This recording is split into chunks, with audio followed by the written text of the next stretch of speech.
Hello बच्चों, social with Savita channel पे आप सभी का स्वागत है।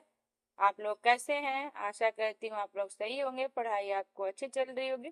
बच्चों, आज हम क्लास 6 के सामाजिक विज्ञान के जो एनसीईआरटी बुक है देख रहे हैं। ये वाला हमारा न्यू बुक, क्योंकि पहले 3 बुक हुआ करता था, अब तो चेंज हो गया है। अब हमारा एक ही बुक हो गया। एक ही बुक में बहुत सारा चैप्टर है, तो उसके अकॉर्डिंग हम कर रहे हैं। हमने पहले 6 चैप्टर कर चुके हैं और अब हम 7वां चैप्टर, देखिए 7वां हमारा चैप्टर है। चैप्टर के नाम है भारत की सांस्कृतिक जड़ें। तो इसके हम जो कुछ महत्वपूर्ण प्रश्न भी करेंगे और अभ्यास के प्रश्न भी करेंगे बच्चों। तो चलिए हम अपना वीडियो शुरू करते हैं बच्चों। तो अभी मैंने बताया था आप लोगों को, देखिए कि सामाजिक विज्ञान के जो हम कर रहे हैं और ये क्लास 6 के चैप्टर 7। अभी हमने चैप्टर के नाम भी आपको बताया था कि भारत की सांस्कृतिक जड़ें। और ये जो हमारा न्यू एनसीईआरटी बुक है बच्चों, उसके अकॉर्डिंग ही है। मैंने बुक भी दिखाई थी अभी आप लोग को। तो पहले हम क्रियाकलाप प्रयोजन कार्य वाला अभ्यास के प्रश्न करेंगे, उसके बाद हम महत्वपूर्ण प्रश्न करेंगे बच्चों। चलिए पहले हम प्रश्न शुरू करते हैं। प्रश्न 1 थोड़ा मैं ऊपर करती हूँ ताकि अच्छे से आपको प्रश्न दिख पाए। चलिए हमारा पहला प्रश्न है, देखिए, यदि आप नचिकेता होते तो आप यम से कौन से प्रश्न पूछते? इन्हें 100 या 150 शब्द में आपको लिखना है। ये देखिए नचिकेता है, यम है, और इनसे यदि मैं नचिकेता होता तो मैं यम से कुछ महत्वपूर्ण प्रश्न पूछता जो जीवन, मृत्यु और आत्मा के रहस्य को स्पष्ट कर सके। मेरे प्रश्न इस प्रकार होते। तो देखिए पहला प्रश्न है, मृत्यु के बाद आत्मा का क्या होता है? सेकंड है, क्या आत्मा अमर है या यह पुनर्जन्म लेती है? थर्ड है, जीवन का वास्तविक उद्देश्य क्या है? फोर्थ है, धर्म और धर्म की पहचान कैसे करें? सिक्स्थ है, सही मार्ग का चयन करने के लिए क्या किया जाए? सिक्स्थ है, मनुष्य को भय से कैसे युक्त किया जा सकता है? अब हम बच्चों सेकंड प्रश्न की ओर बढ़ते हैं। चलिए हम अपना सेकंड प्रश्न देखते हैं। अभी ये देखिए हमारा सेकंड प्रश्न है, बौद्ध मत के कुछ केंद्रित विचारों को समझाइए, इन पर संक्षिप्त टिप्पणी लिखिए। ये बौद्ध धर्म का जो चित्र है, बौद्ध धर्म के प्रमुख विचार इस प्रकार हैं। पहला है, देखिए इसमें 4-5 दिया हुआ, लेकिन पहले में ही 4 आर्य सत्य, मतलब पहले ऑप्शन में ही 4 अलग अलग है। तो देखिए पहला क्या है, संसार के दुख पीड़ा सर्वव्यापी है। सेकेंड है, यह दुख तृष्णा इच्छा के कारण उत्पन्न होते हैं, मतलब हम किसी चीज के ज्यादा इच्छाएं लगाकर उम्मीद लगा कर बैठते हैं, वो चीजें नहीं होता है तो हमें क्या होता है, कष्ट होता है, दुख होता है। थर्ड है, इच्छाओं के अंत से दुख समाप्त हो सकता है। फोर्थ है, अष्टांगिक मार्ग का पालन करने से मोक्ष संभव है। अब हम सेकंड देखेंगे, अष्टांगिक मार्ग सही दृष्टि, संकल्प, वाणी, कर्म, आजीविका, प्रयास, स्मृति और समाधि, अनित्य और अनिश्चय। संसार की हर वस्तु परिवर्तनशील है, कुछ भी अस्थायी नहीं है। अनंत मन, कोई अस्थायी आत्मा नहीं होती, केवल कर्मों का प्रवाह ही चलता रहता है। अगला है, कर्म और पुनर्जन्म, व्यक्ति के कर्म ही उसका भविष्य तय करता है और पुनर्जन्म के कारण बनता है। मतलब आप जिस तरह से कर्म, जिस तरह के लोगों के साथ व्यवहार, जैसे आपके विचार होंगे, वही आपके आगे पुनर्जन्म के कारण बनेंगे। अब बच्चे इसमें सेकेंड में ही यहाँ हमने बौद्ध धर्म के विचारों के बारे में देखा। इसमें संक्षिप्त टिप्पणी, तो अब देखिए हम संक्षिप्त टिप्पणी के देखेंगे क्या है संक्षिप्त टिप्पणी में। चलिए मैं इसको भी देखती हूँ। संक्षिप्त टिप्पणी, बौद्ध मत का मुख्य उद्देश्य मानव जीवन के दुखों को दूर करना और आत्मज्ञान की ओर ले जाना। यह भौतिक इच्छाओं को त्यागने, नैतिक जीवन जीने और ध्यान के माध्यम से मन को शुद्ध करने पर जोर देता है। इसकी शिक्षाएं न केवल धार्मिक बल्कि दार्शनिक नैतिक दृष्टि से भी महत्व, मतलब बौद्ध धर्म का है कि जो अपनी इच्छाएं हैं उसको त्यागिए और नैतिक शिक्षा, मतलब अपने मन को थोड़ा शांत रखिए। एक किसका, बौद्ध धर्म के जो मानने वाले बौद्ध धर्म के कहने थे। अब अगला हम थर्ड प्रश्न करेंगे। चलिए हमारा थर्ड प्रश्न देखते हैं।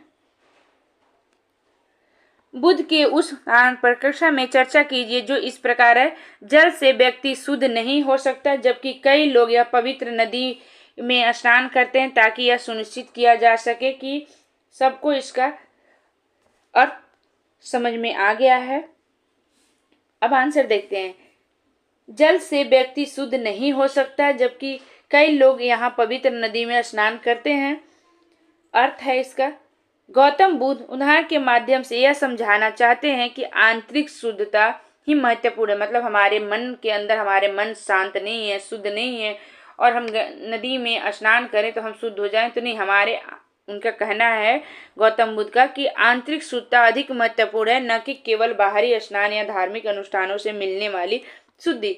व्यक्ति यदि नैतिक रूप से सही नहीं है, हिंसा, झूठ, लालच, बुरे कर्मों से ग्रसित है, तो केवल पवित्र नदी में स्नान करने से शुद्ध नहीं हो सकता। अब चर्चा के महत्वपूर्ण बिंदु। क्या केवल बाहरी स्वच्छता से व्यक्ति पवित्र हो सकता है? सच्ची शुद्धता मन, विचार और कर्मों से होती है या केवल धार्मिक अनुष्ठानों से मिलती है? थर्ड है, बुद्ध के अनुसार सच्ची शुद्धता कैसे प्राप्त की जा सकती है? और फोर्थ है, क्या यह उदाहरण आज के समाज में भी प्रासंगिक है? अब हम निष्कर्ष देखते हैं। इस उदाहरण से मिलता है कि केवल धार्मिक कर्मकांडों और बाहरी स्वच्छता से कुछ नहीं होगा, बल्कि सच्ची पवित्र विचार, सत्य, अहिंसा और करुणा से आती है। तो बच्चों, ये हमारा थर्ड प्रश्न समाप्त हुआ। अब हम फोर्थ प्रश्न की ओर बढ़ते हैं। हमारा फोर्थ प्रश्न क्या कहता है? जैन मत के कुछ मुख्य विचार को समझाइए, इन पर संक्षिप्त टिप्पणी। जैन मत के कुछ प्रमुख विचार इस प्रकार हैं। पहला विचार देखिए, अहिंसा। जैन धर्म के हिंसा के सबसे बड़ा पाप माना गया है। किसी भी प्राणी को शारीरिक, मानसिक या बाड़ी से कष्ट पहुंचाना वर्जित है। ये जैन धर्म के था। अनेकतावाद। सत्य बहुआयामी होता है। प्रत्येक वस्तु को अलग अलग दृष्टिकोण से देखने की आवश्यकता होती है। तीसरा होता है परिग्रह। अत्यधिक भौतिक संपत्ति का त्याग करने और केवल आवश्यकता अनुसार वस्तुओं को रखने पर जोर दिया गया है। थोड़ा मैं और ऊपर करती हूँ बच्चों, देखिए। अब हम थर्ड हमने कर लिया।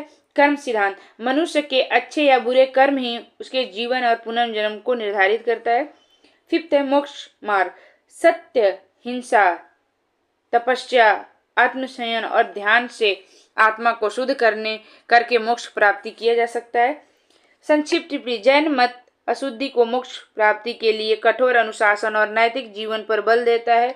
इसकी शिक्षाएं असत्य, अहिंसा, सत्य और अपरिग्रह के सिद्धांतों के कारण आज भी प्रासंगिक है और व्यक्तिगत तथा सामाजिक शांति की दिशा के मार्गदर्शक है। अब हम अगले प्रश्न की ओर बढ़ते हैं। प्रश्न 5। कक्षा में आदर्श वेद के कथन पर विचार विमर्श कीजिए। आदर्श वेद के कथन पर विचार विमर्श के बिंदु। पहला है, भारत में हजारों जातियां और जनजातियां प्राचीन काल से रहती आई है। अगला पॉइंट है, समाज के साथ इन समूहों के एक दूसरे से कई धार्मिक और सांस्कृतिक प्रथाएं ग्रहण की है। उदाहरण, कई लोक देवता जैसे भैरव, काली, मुंडा देवता आदि के बाद मुख्य धारा की पूजा पद्धति में शामिल हो गया है। अगला पॉइंट है, त्योहारों को साझा मानना। जैसे बंगाल में दुर्गा पूजा आदिवासी क्षेत्र में भी मनाई जाती है।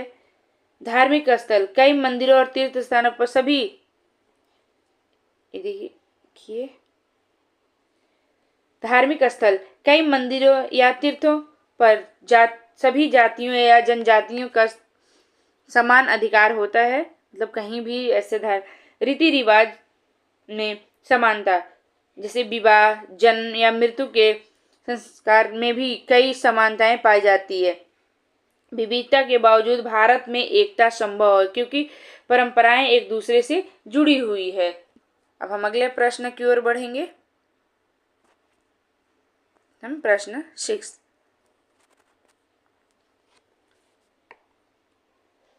अपने स्थानीय क्षेत्र के लोकप्रिय देवी देवताओं, उनसे जुड़े त्योहार को एक सूची बनाइए। मतलब आप कौन सा, आप अपने आप भी बना सकते हैं कि स्थानीय देवी देवताओं को सूची बनाइए। आप जिस देवता को या जिस देवी देवता को जो भी त्योहार या फेस्टिवल मनाते हैं उसको देवी देवता। भगवान रामनवमी दशहरा के दिन मनाते, देवी दुर्गा नवरात्रि में दुर्गा पूजा, भगवान कृष्ण जन्माष्टमी, भगवान शिव महाशिवरात्रि, माता लक्ष्मी दीपावली, गणेश भगवान गणेश चौथ, सूर्य भगवान छठ पूजा। तो इस तरह से उनके त्योहार से जुड़े हुए हैं और देवी देवताओं की पूजा की जाती है। अगला हमारा 7वां प्रश्न है, शिक्षा की गतिविधि के रूप में अपने क्षेत्र या राज्य के 2 या 3 जनजातीय समूह की सूची बनाइए। इनमें से कुछ की परंपरा और विश्वास प्रणालियों के बारे में लिखिए। तो जनजाति समूह, पहला है भील, दूसरा है गोंड और तीसरा है संथाल। परंपरा और विश्वास प्रणाली, भील प्रकृति की पूजा करते हैं, पेड़ नदी और जानवर उनके देवता हैं। पारंपरिक नृत्य और धनुष बाण इनकी पहचान है। देख सकते हैं इनका, भील जो जाति के हैं इनके धनुष और बाण क्या है, इनकी पहचान है। और गोंड प्राकृतिक पूर्वजों की पूजा करते हैं, पर्वत और नदियों को पवित्र मानते हैं, कर्मा और मंडई जैसे त्योहार मनाते हैं। और संथाल सारना धर्म का पालन करते हैं, पेड़ों और प्रकृति की पूजा करते हैं, नृत्य और संगीत जीवन का अहम इनका हिस्सा है। तो इस तरह से आप देख सकते हैं। और अगले प्रश्न की ओर हम बढ़ते हैं। अगला हमारा प्रश्न था सही और गलत के चिन्हित करें। चलिए हम इसे भी कर लेते हैं। वैदिक ऋषियों को ताड़पत्र की पांडुलिपियों पर लिखा जाता है, बिल्कुल राइट है, सही है। वेद भारत के सबसे प्राचीन ग्रंथ है, हाँ हमारे भारत के वेद सबसे प्राचीन। 3rd है वैदिक कथन एकम सतम बधुआ वंदती से ब्रह्मांड की शक्तियों की एकता की मान्यता प्रकट होती है, ये भी बिल्कुल राइट है, सही है। बौद्ध मत वेदों से अधिक पुराना है, ये बिल्कुल गलत है। जैन मत उद्भव बौद्ध मत की एक शाखा के रूप में हुआ है, ये भी गलत है। बौद्ध और जैन मत दोनों ही शांतिपूर्ण और सह अस्तित्व तथा सभी जीवों को नुकसान न पहुंचाने का समर्थन करते हैं, बिल्कुल शायद नहीं है कि बौद्ध और जैन दोनों में बहुत सारा सिमिलरिटी है कि वो दोनों ही मतलब धर्म की ओर चलते हैं कि ज़्यादा पाप ना करें, ज़्यादा चीज़ों को नुकसान, जीवों को नुकसान ना पहुंचाएं। जनजातीय विश्वास परंपराएं आत्मा और छोटे देवी देवों तक सीमित हैं, बिल्कुल सही है, राइट है। अब हम कुछ महत्वपूर्ण प्रश्न करेंगे।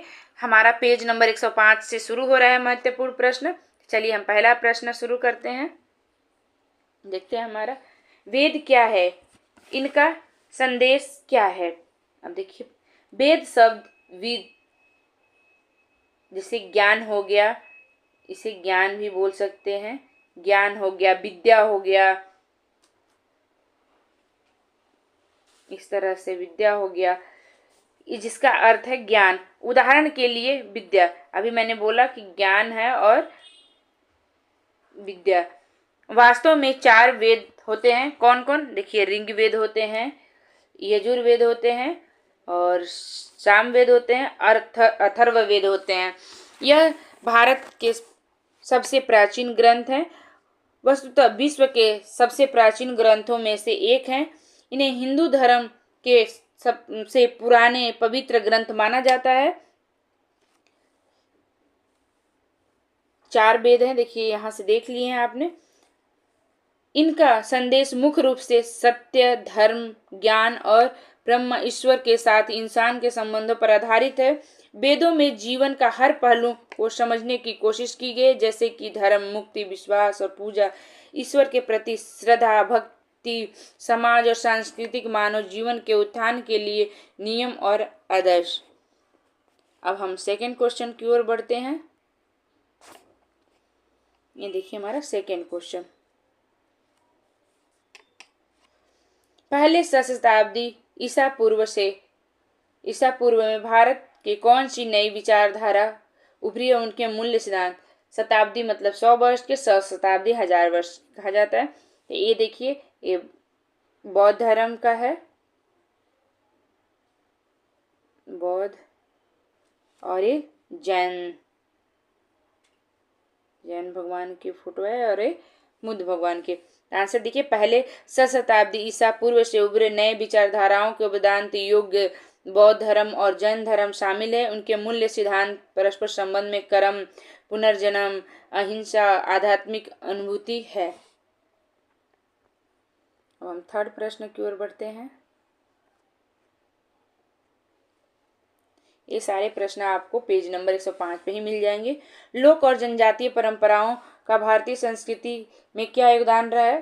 तो आंसर देखिए, लोक और जनजातीय परंपराओं में भारतीय संस्कृति को समृद्धि विविधता से भरपूर बनाया है। ये परंपराएं भारतीय समाज में जन जीवन, धार्मिक हाँ सांस्कृतिक उत्सव और कलात्मक अभिव्यक्तियों का महत्वपूर्ण हिस्सा रही है। चूंकि अनेकों जनजातीय होने के कारण उनकी संस्कृति में भी विभिन्नता पाई जाती है। जनजातीय वह समाज समुदाय है जो राज्य के विकास के पूर्व अस्तित्व में था। अब अगला हम फोर्थ देखेंगे। ये पेज नंबर आपको 109 पर मिल जाएगा। क्या आप जानते हैं कि उस समाज को क्या कहते हैं जहां लोग अपने नेता का चयन करते हैं? आपके विचार से लोग को ऐसी स्थिति से कैसे लाभ होता है? यदि ये अपने द्वारा चुने गए नेताओं के अधीन रहते हैं तो क्या हो सकता है? संकेत शासन और लोकतांत्रिक विषय में अपने जो पहले पढ़ा है उसके विचार कीजिए। अपने विचार 100 से 150 शब्दों में लिखिए। ये आपके क्वेश्चन 109 अपनी बुक देखेंगे तो बुक में 100 पेज नंबर 9 पर मिल जाएगा। अब आंसर देखिए, ऐसे समाज के लिए शब्द जहां लोग अपने नेताओं का चयन करते हैं लोकतंत्र कहते हैं। लोकतंत्र में लोगों को अपने हितों और मूल्य के प्रतिनिधित्व करने वाले नेताओं को चुनने की शक्ति होने से लाभ होता है। यह प्रणाली जवाबदेह और प्रोत्साहित करती है क्योंकि नेताओं को सत्ता में बने रहने के लिए अपने मतदाताओं की जरूरतों और चिंताओं का जवाब देना चाहिए। इसके अतिरिक्त लोकतंत्र नागरिकों के बीच भागीदारी और स्वामित्व की भावनाओं को बढ़ावा देता है जिससे वे शासन प्रक्रिया के अधीन शामिल होते। यदि लोग ऐसे नेताओं के अधीन रहते हैं जिन्हें उन्हें चुना है तो वह सरकार से अलग थलग महसूस कर सकते हैं जिससे और असंतोष और संभावित अशांति हो सकती है। ऐसे नेता लोगों को भलाई को प्राथमिकता नहीं दे सकते हैं जिसके परिणाम स्वरूप ऐसे नीतियां बनती है जो जनता की जरूरतों हो या इच्छाओं के प्रतिबिंबित नहीं करती है। इसके विपरीत एक लोकतांत्रिक प्रणाली निष्पक्षता, पारदर्शिता और व्यक्तिगत अधिकारों की सुरक्षा को बढ़ावा देती है जो एक अधिक न्यायपूर्ण स्थिति और समाज में योगदान देती है। तो ये हमारे लोकतंत्र के बारे में था। तो आप देख सकते हैं कि लोगों द्वारा जो चुने हुए सरकार होते हैं उसे लोकतंत्र कहते हैं। लोकतंत्र में जनता के बताया गया किस तरह से भागीदारी है। और अगला प्रश्न हमारा है प्रश्न 5। ये 5th क्वेश्चन देख सकते हैं बच्चों। तो हम 5th क्वेश्चन अब देखते हैं। 5th क्वेश्चन क्या कहता है? क्या आपने कोई ऐसा कहानी सुनी या पढ़ी है जिसमें कोई महत्वपूर्ण संदेश गया हो? इससे आपको क्या मूल्य सिखाया गया है? पेज नंबर 110 पे क्वेश्चन मिल जाएगा, उसमें आप देख सकते हैं। चलिए हम इसका आंसर, हाँ मैंने कई कहानी पढ़ी है जो महत्वपूर्ण सबक सिखाती है। ऐसे ही एक कहानी भेड़िया और चिल्लाने वाले लड़के के था। इस कहानी में कि वह चरवाहा लड़का गांव वालों को यह दिखावा करके धोखा देता था कि एक भेड़िया उसके भेड़ों पर हमला करता है जबकि कोई भेड़िया नहीं है। वह ऐसा कई बार करता है लेकिन जब एक असली भेड़िया दिखाई देता है और वह मदद के लिए पुकारता है तो वह गांव वाले उस पर विश्वास नहीं करते हैं। भेड़िया उसके भेड़ों पर हमला कर देता है। यह कहानी सिखाती है कि ईमानदारी महत्वपूर्ण और झूठ बोलने को गंभीर परिणाम हो सकता है। यह दर्शाया गया है कि जब आप झूठ बोलते हैं तो लोग शायद ही आप पर भरोसा न करें भले ही आप सच बोल रहे हों। सबक सच बोलने के बारे में है और कैसे आपके कार्य दूसरों के साथ विश्वास को प्रभावित कर सकते हैं। अब अगला प्रश्न है हमारे बच्चों, प्रश्न हमारा 6th है। उपर्युक्त कृति बुद्ध की कैसे दर्शाया गया है इस पर चर्चा कीजिए। ये आपको 114 पेज नंबर पे मिल जाएगा। देखिए बुद्ध की प्रतिमा को कैसे दर्शाया गया है। कुछ लोग हैं, बुद्ध को एक पत्थर के पैनल पे, देखिए एक पत्थर के उस पे पैनल पे दर्शाया गया जो लगभग क्या है, 18 साल पुराना यहाँ लिखा हुआ भी है, पत्थर पे पुराना है, जिसमें उन्हें शिक्षा देते हुए, मतलब शिक्षा लोग यहाँ बैठे हैं और शिक्षा देते हुए दिखाया गया है। चित्रण में एक शिक्षक और आध्यात्मिक मार्गदर्शक के रूप में उनकी भूमिका पर जोर देता है, जो उनके अनुयायियों से घिरे हुए, देखिए यहाँ बुद्ध बैठे हैं और अनुयायी, मतलब उन ये बुद्ध है और ये आसपास उनके अनुयायियों से घिरा हुआ, जो उनकी शिक्षाओं के प्रति चौकस हैं। यह दृश्य प्रतिनिधित्व बुद्ध के शांति और प्रबुद्ध आचरण को उजागर करता है, जो ज्ञान, शांति और करुणा का प्रतीक है। कलाकृति बुद्ध की शिक्षाओं के सार और उनके शिष्यों पर उनके प्रभाव को दर्शाती है, जो उनके ज्ञान और आंतरिक शांति के संदेश को फैलाने में महत्व को दर्शाती है। तो इस तरह से देख सकते हैं कि ये बुद्ध हैं और उनके नए इस तरह से शिक्षा देते हुए एक पत्थर पर 1800 साल पुराने हैं। अब चलिए हम अगला प्रश्न देखते हैं। क्या आप भारत के कुछ राज्यों और उनके देश के नाम बता सकते हैं जहां राज्य भी बहुत धर्म एक प्रमुख है, इनमें विश्व का मानचित्र को दर्शाने का प्रयास। तो भारत के राज्य सिक्किम, अरुणाचल प्रदेश, लद्दाख, केंद्र शासित प्रदेश है लद्दाख, महाराष्ट्र, नागपुर जैसे क्षेत्र, हिमाचल प्रदेश। तो इसमें से आप देख सकते हैं कि यहाँ सिक्किम हो गया आपका, लद्दाख हो गया आपका यहाँ पे। इस तरह से आप इसमें देख लीजिए कि कौन कौन सा राज्य कहाँ पर है और ये कहाँ पे ये सारी चीजें, बौद्ध धर्म के बहुत सारी चीजें दर्शाया गया। तो यहाँ से आप मैप से ही देख सकते हैं। अब अगला हमारा प्रश्न है, उपयुक्त भित्ति चित्र नई दिल्ली के एक जैन मंदिर से है, का अवलोकन कीजिए। इसमें क्या विशेष दिखाई दे रहा है, इसमें से क्या संदेश निहित है। तो देखिए एक हमें देखने में ये तो शेर के एक चित्र लग रहा है, किसका, एक शेर के चित्र लग रहा है और ये गाय का। अब हम चलिए इसका आंसर पहले देखते हैं। चित्र में शेर और गाय एक ही बर्तन में पानी है, देखिए बर्तन है और उसमें पानी है, पानी पी रहे हैं, इसमें पानी है, पीते हुए दिखाया गया है। यह बात इसलिए भी चौंकाने वाली है क्योंकि ये दोनों प्राकृतिक दुश्मन हैं, फिर भी इन्हों एक साथ दिखाई दे रहे हैं, क्योंकि शेर और गाय के बिल्कुल ही मेल नहीं है, क्योंकि शेर क्या करता है, मारकर खा जाता है। तो इनमें दिखाने वाला कि दोनों एक दूसरे के दुश्मन होते हुए भी एक साथ पानी ये पी रहे हैं। पैनल में दर्शाया गया है कि यदि प्राकृतिक शत्रुओं के साथ दया और सम्मान का व्यवहार किया जाए तो वो भी शांतिपूर्वक साथ रह सकते हैं। यह छवि सभी जीवित प्राणियों के लिए आपसी परस्पर आपसी संबंध और प्रकृति के साथ सामंजस्य में रहने का महत्व को दर्शाता है। तो इससे ये दिखाता है कि जब मिलकर रहेंगे शांतिपूर्वक तो ये साथ रह सकते हैं। तो बच्चों ये हमारा वीडियो अब खत्म हुआ और इसे कंप्लीट हुआ, हमारा वीडियो कंप्लीट हुआ। और इसे सारे बच्चों क्वेश्चन आप कॉपी में नोट करिएगा, बाद में आप क्या करेंगे, इसे पढ़ेंगे पेपर के टाइम, और आपको एग्जाम भी जल्दी ही होने वाला है। तब तक आप करते रहिए क्वेश्चन।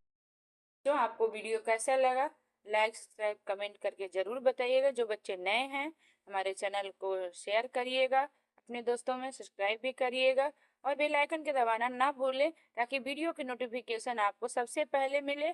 और कमेंट जरूर करिएगा कि आपको वीडियो कैसा लगा और आपको किस टॉपिक पर और वीडियो चाहिए वो भी बताइएगा। तब तक आप लोग पढ़ाई करते रहिए। धन्यवाद।